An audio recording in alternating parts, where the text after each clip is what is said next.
What's up, everybody? It's Nick, and Marty is having technical issues at HQ. So I'm going to be recording alone today, and I'm going to be doing this a little bit off the cuff.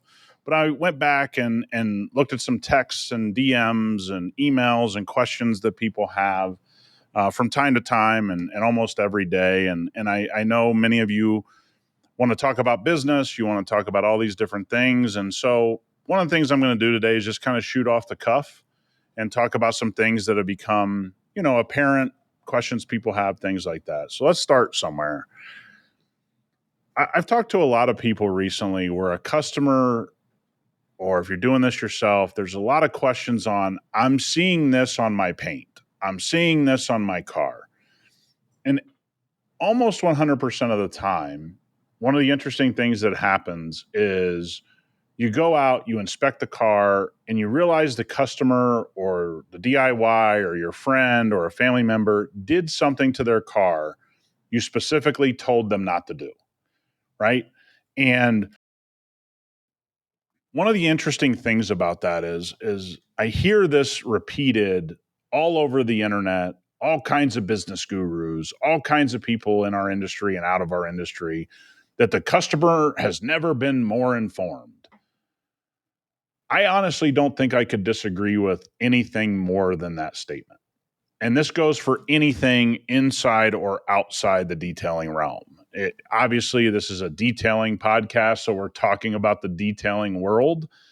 But I've never disagreed with something probably more in my business life because it actually makes everyone believe that the customers know what they're talking about. And we see this on the chemical side of things where people make statements all the time. We joke about it here when people say, I have a silicone-free dressing. And what they mean is they have a water-based dressing, and the other side of it is a solvent-based dressing. So unless there's big words on the front of your gallon that says silicone-free, body shop use, you don't have a silicone-free dressing. It's just not a thing, except for these tiny little pockets like a body shop. And we've stated before, most body shops don't use silicone free. They say they do, they don't. But it would say in big letters on the front, like the biggest thing, even above the product name, would be that it's silicone free. But the person is talking like an expert. I don't like silicone in my dressing. And then you see the dressing they're using and you go, well, that has silicone in it. So that person that's creating that piece of content is doing what? They're misinforming the audience. That is what's true about today's consumer. You can talk to your mechanic buddies. You can talk to name somebody in the service business, an HVAC guy, a plumbing guy. Hell, your own doctor is dealing with this where somebody Googled something, watched a video from somebody, and it turned out the video made them believe that they go into their doctor and they tell the doctor why they're the expert now. And the doctor goes, well, that's not actually true. I don't know where you got that. But again, the guy's out there telling you the customer's never been more informed. And that's not true. The customer has never been more misinformed. Not informed, misinformed. And I've lived during a time where people didn't have the access to the level of information. And I was doing detailing during that time. And I talked to customers and friends and family members. And the interesting thing is, they weren't any more informed back then at all. They were probably the same level of information, knowing what they're talking about as people today. The difference is they weren't misinformed. So a lot of times they went to the professional to get informed. They didn't go to YouTube or Instagram or TikTok. Not that any of those are bad. I don't think that at all, obviously. But the customer's never been misinformed. So what happens from that? Well, the customer does things that could damage their car based on that misinformation. And it happens every day. We see videos and pictures all over the internet of these damaged cars that somebody did something to. It isn't because they're so goddamn informed, it's because they were misinformed most of the time. So how is the customer more informed today? They aren't. They're more misinformed than ever before. See, if you go back to 2005, they actually just didn't know anything, right? They didn't get misinformation unless it was directly from somebody who was misinforming them, but they couldn't log onto their phone, watch 10 pieces of content, all of them terrible information, and then go screw up their car. They didn't have access to do that. So they weren't informed back then, but we never talked about how informed the customer was in 2005. Now this has become a huge thing. People say, well, the customer's never been smarter than right now. I don't know, man. I deal with both sides of it. I deal with people buying chemicals. I deal with people calling me about their cars. I've never heard more misinformation in my life. Could be paint protection film, could be things sprayed on the interior, could be ceramic coatings, could be anything. I now have to talk to more people and spend 10 to 15 minutes debunking their bad information and then getting to real education than ever in the history of me doing this. And so what's happened? The information's just not good. Most information that you and I consume on the internet is just not high level information. That's all. Think about it. Only 10% of every profession out there, plumber, HVAC, automotive channels, whatever, only 10% are great at what they do. That's in the profession. Well, how many of those people are creating high level content? A very tiny percentage. So, of good content out there on how to do plumbing properly, you might have 1 to 2% of people creating high level, super informative, correct information out in the marketplace. And so when you say because people have access to the internet that the customer's never been more educated, they've never been more informed, you're completely misleading people. And this is like every entrepreneur bro out there. They want to sound smart, they want to ingratiate themselves to their crowd, and they go, well, the customer's never been smarter. Not true at all. And I would actually rather deal with somebody that says, hey, man, I don't know what I'm talking about. Can I ask you some questions? That is the ideal customer. And that was the ideal customer in 2005. And that was the ideal customer in 1995. And that's the ideal customer in 2025. It's okay to say you don't know. Do you know when I hear the words I don't know the least in my career? In 2025. In 2010, when I started, almost every customer would be like, hey, man, can you walk me through this? In 2025, 10, 20, depends on the week, 50% of people will say things on a phone call or in person that I know they heard from somebody on a YouTube channel. And I have to spend 10 minutes going, hey, man, I understand that. I've heard that before. Let me walk you through how it actually works. But I still don't have that many people that know what they're talking about. So if there was more informed consumers out there about their car, about how to care for it, about what products to use, don't you think I'd be getting on here going, it's really amazing how many people I talked to this week that knew exactly what they were talking about. I said the same number in 2010 as I say now, a very tiny percentage, and there's never been more information. So this is why we've harped on this podcast. Since I came on this podcast, for those of you that weren't around, I wasn't a part of hyperCLEAN. I was just a guest on the podcast. And that's how Marty and I really got started. And I would say even back then, like, we are in a battle of the people that know how to vet information versus the people that just listen to everything. And I think that's even more true today, 6 years later. And I actually think it's unbelievable how much that number or that thought process has gone to the top of my brain. As I go, I can look in a Facebook group on detailing and I can see 100 comments on a very simple post, like a product post, and 99 of those people say something incorrect, and they're professionals. So now go to the person that owns the car. If you're a DIY person out there that does things yourself, the amount of misinformation I've heard, I really feel for people. I'm not saying any of this as a judgment. I'm saying this as what is taking place in the world is everyone's being told that the consumer's never been smarter. They've never been more well-informed. And actually, I think it's the direct opposite. They've never been more misinformed. And that's created a whole host of problems, right? It's created all kinds of issues that we can't even really talk about because they're so hard to describe. Like, there's people that aren't protecting their car's paint because somehow, some way, somebody on the internet tried to tell them that a ceramic coating doesn't work to protect your car's paint. And matter of fact, I have people that have come here with burnt hoods and burnt, tailgates and burnt bed covers and roofs and everything else, mirrors. And they go, "What happened?" I go, "Did you protect the car?" "Oh, I don't believe in that stuff." And I go, "Oh, okay. Why don't you believe in it?" "Well, I watched this guy on the internet and he just debunked ceramic coatings altogether." And I go, "Well, now you're headed to the body shop, and ceramic coatings do work, just like wax in the day worked and sealants work if you constantly kept those things on your car. And so I'm sorry you were misinformed, but that person's convinced themselves that they actually know that somebody's trying to get over on me. And that's a part of this culture that I think has hurt all of us, has hurt the professional, it's hurt the car owner, is that everyone thinks somebody's trying to get over on them.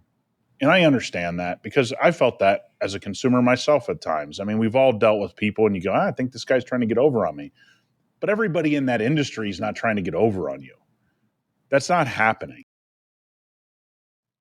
So when you look at things like ceramic coating, I never thought in a million years when I started in 2010 using them that they'd ever be at this level. Anybody that tells you they thought they would be this big 15 years later, nobody knew at the time. They were really difficult to work with. But also the shame of it is they've never been more popular, which is a great thing. But the misinformation's never been worse. But yet we'll keep saying the customer's never been more informed. And that goes from a professional using products, a PPF shop. I hear some crazy things coming out of people in groups that are supposedly professionals where they're convinced they're educated. And I don't have a problem with that. I just end up feeling pretty bad for them because I go, man, you really don't know what you're talking about. And that sucks because that shouldn't happen. But you also have to take responsibility that you have to listen to the right people. And if you think of a customer that walks into my shop and they bought a $150,000 Porsche and they've watched certain YouTube channels where other people love Porsches, and then those people try to act like they know about every subject around cars, guess what's happened to that person? They've been misinformed, not just about detailing, they've been misinformed about their center lock wheels. They've been misinformed about mechanically things with their Porsche. This happens in the BMW world. I hear people all the time screaming about rod bearings. They don't realize less than 5% of cars have ever really had to deal with the problem, right? But they want to act like an expert. And that's where I feel like we have a huge divide these days, is that that's really tough to overcome. It's not something to be mad or angry about. I'm certainly not. I just something I wanted to talk about because I've talked to some people today that are going through some things with some customers on some cars, and I certainly go through it from time to time, like many of you. But I hear the words "I don't know" less than I've ever heard them in my life in 2025, because I used to hear it all the time. When a customer would call me, they go, "Hey, man, I don't really know what needs to be done to my car." And I never really in 2010 heard people call me up and go, other than like, hey, I've had my windows tinted before, I'd like to have my windows tinted. Now somebody calls you for tint or PPF or ceramic coating, and they always add their opinion based off a TikTok video or 10 TikTok videos or 5 YouTube videos of what they need done to their car. And 9 out of 10 of them are completely wrong. And the other 1 out of 10 say like 75% of it wrong. It's not their fault. They think they did their due diligence by going and watching some clips. And maybe that's the misleading part, is that you're going to go watch a video and it's going to paint this perfect picture.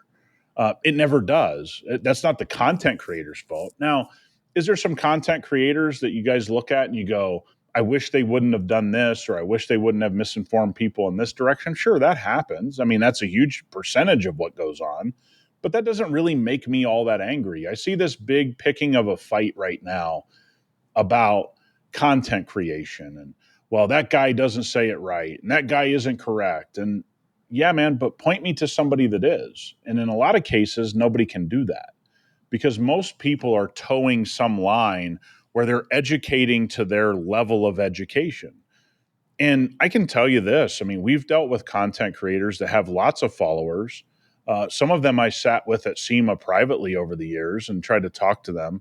and they don't want to become educated on products. They actually have said that. We have it in writing from some people actually here at hyperCLEAN, some people that approached us about doing business with them.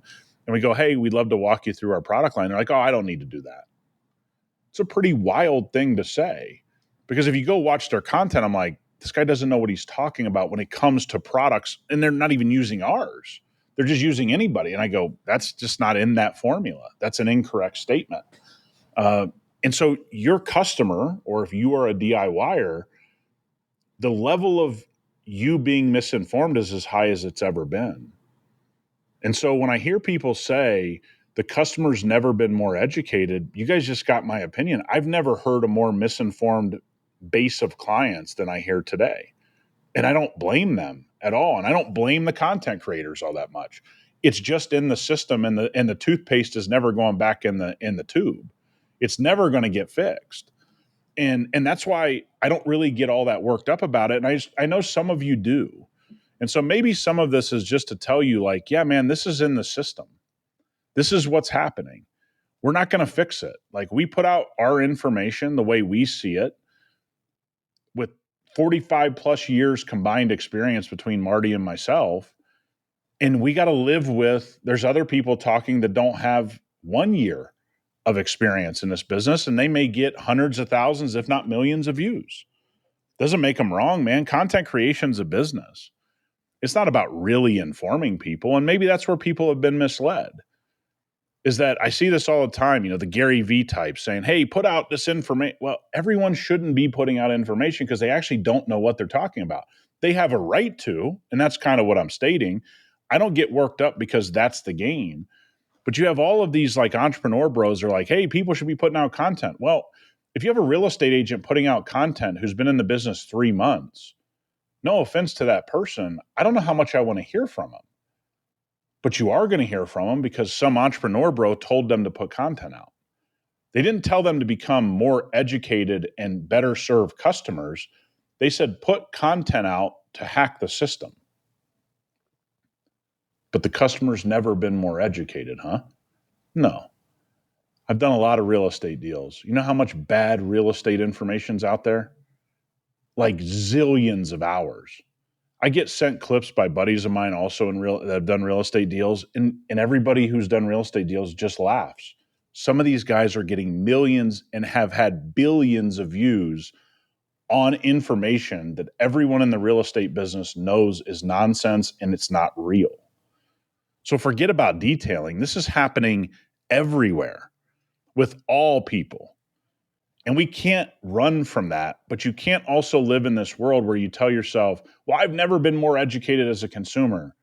Maybe if you chose the right people to listen to, which again, if you do the math, is somewhere below 5% of information being put out on any subject is probably elite level. That is a crazy number. And I thought it was just interesting to talk about. It was just something on the top of my mind. Obviously, I told you guys, Marty and I were going to record an episode. He had some technical issues. So I wanted to talk about that. The other thing I wanted to talk about to finish the episode today is to talk about where I think the modern distribution business is going, because I see a lot of stuff out there, and I know a lot of people out there. Maybe you're struggling in your business, or you want to find a way out, or you're thinking about what I should do as next steps because I don't want to leave detailing and I want to be a part of this, and what do I do? And the logical thing we've always told people is to distribute product. Number one, I think the local distributor has the biggest opportunity of anybody in the system. So if you're a person that lives in Encino, California, or you live in Central Florida, or you live in upstate New York or Massachusetts or the Midwest or whatever, and you live in a specific city, I think you should be really excited about distribution, because distributing to your local area, I think, is going to become, that used to be the way the business was. Then we went to more of distributing product all over the US or the world through distribution companies. I think we're going back to the local model, which I've been saying for the better part of 5 years, but I think it's exacerbating itself. So we have a bunch of people in the hyperCLEAN network that are killing it in local distribution, right? Which I'm very excited about. I'm really proud of those people and the work they've put in. We got people in California and Texas and Florida and Georgia and the Gulf states and the Midwest. They're all adding tons of money to their business in upstate New York and Boston and all these places, right?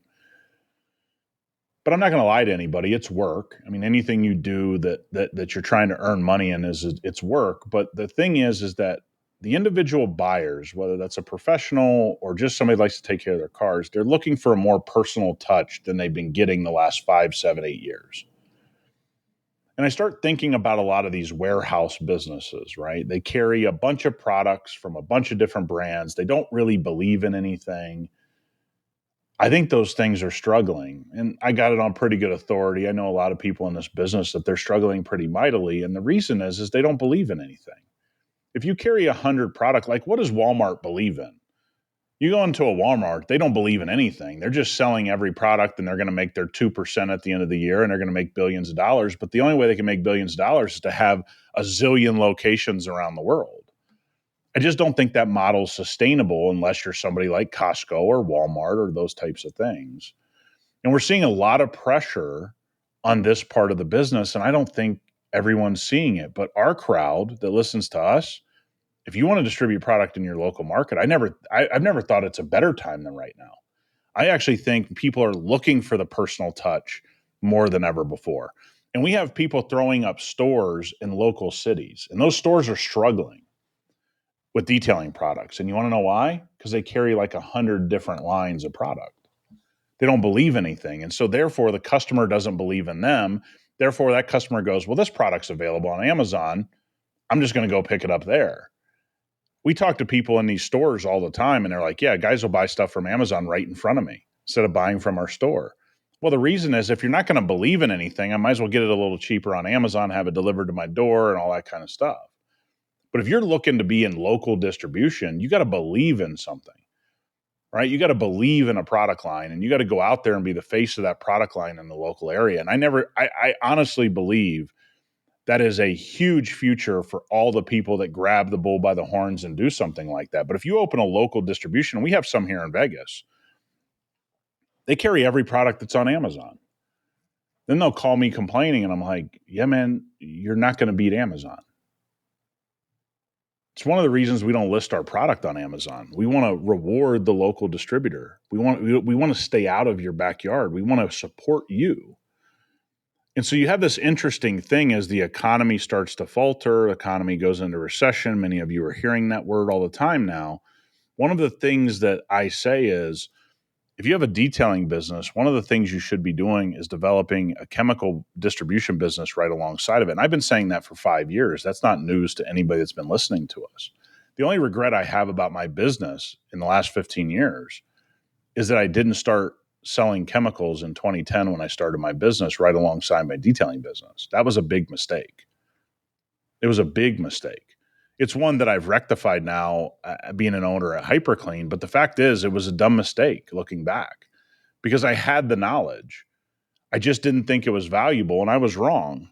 And there's many of you that are looking at distribution now and you're just looking at it. This is the time to go dominate your local market. Because I'm telling you, all of these guys selling detailing products on the internet from 50, 10, 5, 8 different brands, that's not going to last, in my opinion. Because the modern consumer wants you to believe in stuff. And if you have 10 product lines, what do you really believe in? You don't really believe in anything. And so it's just an interesting thing that I'm seeing and hearing. Obviously, we're getting closer to SEMA.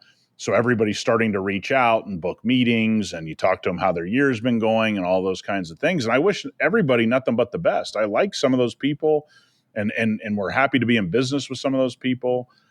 But you got to believe in something. You can't just keep bringing in a new product every time somebody gets some buzz on the internet. You got to back really quality companies. And then people got to know you're backing those companies. And the fact is, very few people do that, if any, actually, that have like these warehouse, internet type of stores. But if you have a local distribution and you have another 10 or 15 product lines in your local distribution, I think it's a huge mistake. I actually think it's like a colossal mistake because I know some of these stores that have reached out to me, they're struggling and they sell everything that Amazon sells. It's just a weird thing that happened. And so I want to really tell everybody, if you're thinking about distribution, reach out to us. It is worth a conversation. I think as the recession hits people harder and harder, you're going to be able to build a distribution business to people that do it in their driveway and the professionals that just want somebody that can lend them a helping ear and say, hey, this is the product I would use. I think it's a no-brainer right now. And I don't think it's a no-brainer to just carry 15 different brands. I actually don't think that's the no-brainer anymore. I think that worked for the previous 10, 15 years. I think that's been under pressure forever now. And I think it's the pressure's ramping up exponentially on those companies now. And I wish them nothing but the best, but it's a hard business. So I thought I would share these thoughts today. Again, sorry, Marty and I couldn't chop it up. Tommy Tech strikes again. The internet provider is causing most of our issues. And so I hope everybody's having a great week, and we'll talk to you soon.